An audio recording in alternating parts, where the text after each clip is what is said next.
महाडच्या चौदार तळ्याचा सत्याग्रह ही केवळ एक ऐतिहासिक घटना नसून ती मानवी हक्काच्या संघर्षाची एक धगधगती मशाल होती.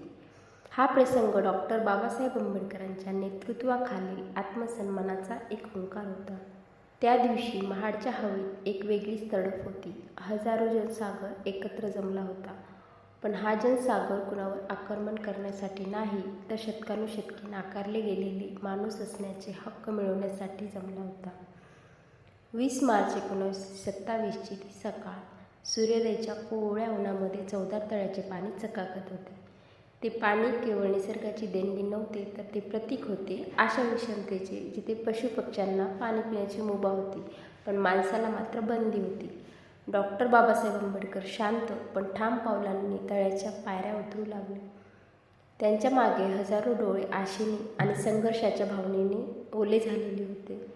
बाबासाहेबांनी वाकून आपल्या हाताच्या ओंजळीत पाणी घेतले. तो स्पर्श केवळ पाण्याचा नव्हता, तर तो गुलामगिरीच्या साखळ्या तोडणारा एक क्रांतीचा स्पर्श होता. जेव्हा बाबासाहेबांनी ते पाणी ओठांना लावले, तेव्हा शतकानुशतके तहानलेली मने तृप्त झाली. तो केवळ पाणी पिण्याचा प्रसंग नव्हता, तर तो आम्ही माणसे आहोत आणि आम्हालाही निसर्गाच्या संपत्तीवर समान अधिकार आहे, हे जगाला ओरडून सांगणारा टाहो होता.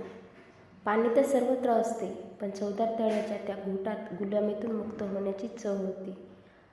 हा प्रसंग आजही आपल्याला शिकवतो की जेव्हा अन्याय सीमा ओलांडतो, तेव्हा शांततेच्या मार्गाने दिलेला लढा इतिहासाची पाने बदलून टाकतो. चौदार तळ्याचे पाणी आजही प्रत्येक पिढीला समता आणि बंधुत्वाची शिकवण देत आहे.